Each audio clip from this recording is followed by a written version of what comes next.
I do believe in putting in years on the road and stuff. Malcolm Gladwell, 10,000 hours. 10,000 hours. At least. And for me, and what was weird, when I came up, the one thing, I could always get like studio demo time in London, but I never could get signed, and my voice was always used as the reason why I failed. Is that right? Like, yeah, they say his voice is not very good, can't sing, and it's not that funny. Fred was one of those people. Fred. How can they say you can't sing?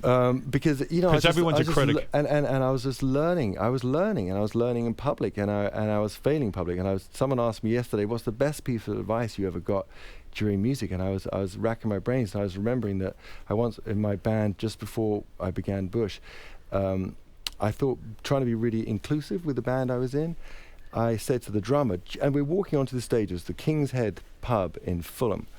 It's a really unwell-known place, and unless you live around the corner. Right. And we walked up on stage, and I was thinking, in the spirit of the band, I say to him, "Hey, buddy, is there anything I should look out for?" He goes, yeah, watch the high notes. Great, that'll give you a lot of confidence. Fuck me up. He fucked me up. I walk onto a stage, I step up and I think, watch the high notes. What was the changing moment for you when you started to finally feel like you were good? Because, I think the changing moment was when I met Nigel in the band, and I used to always write with other people, and I was, I'm still not that necessarily a good guitar player. I guitar play to write songs. I have a genius guitar player, and I'm getting better. But you still practice? So I do lessons. I do lessons every week. I do them in French to practice my French. So I probably could be better. Wow! You just don't know what the instructor is saying. Yeah, I get about 3/4 of it. What part of your guitar playing don't you like? Can you shred the guitar? Can you do the? Yeah, well, I can't shred, but I do. I just do arpeggios with him, with things where I'm using fingers. And I like when you do the fifths, and he goes, "Maintenant les quintes." They can't. But so I used to always write with other people, okay? And when I was in between bands and depressed and looking for work, I was contacting different guitar players. And suddenly I sat down one day and I said, you're a jerk. If you call yourself a songwriter, you give yourself to music and you study and you want to do this, sit down and write a song with a guitar already. What are you doing? Why are you leaning on people? So I sat down, and the first song I ever wrote was Comedown. Wow. And I was like, well, it's not that. Okay, is that? That's the first song you ever wrote? It's the first song I ever wrote on my own. And shit. And I took it to my guitar player, this guy, and he was a real busy guy, and I was just another kid jerk coming along trying to start a band with him, and he was making good money doing jingles. So I'd say, do you want to write together? He said, no. So I think it's better if you bring songs you've got. I said, yeah, I got one. He didn't realize that's the only one I had. So I brought in Comedown. He goes, oh. And he did the demo for me, and we put it down.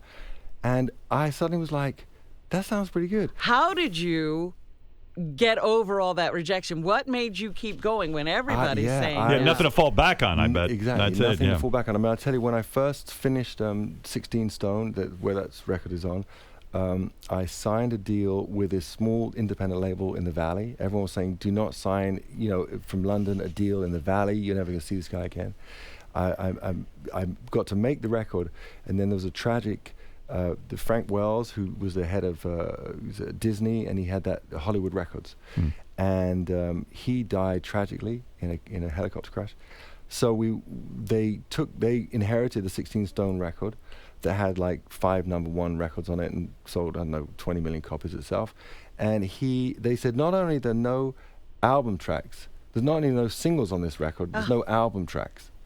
And so we got dropped. So I went back to work, and I painted 11 identical offices, dentist offices, because I used to paint and decorate to make money to make music. And there were 11 of them, so it was like a Kafka nightmare. Because you finish one, I was like, am I on 3? And then halfway, during that 4-month process, I got a call. They said, your record is broken on K-Rock. I was like, that's great. What's K-Rock?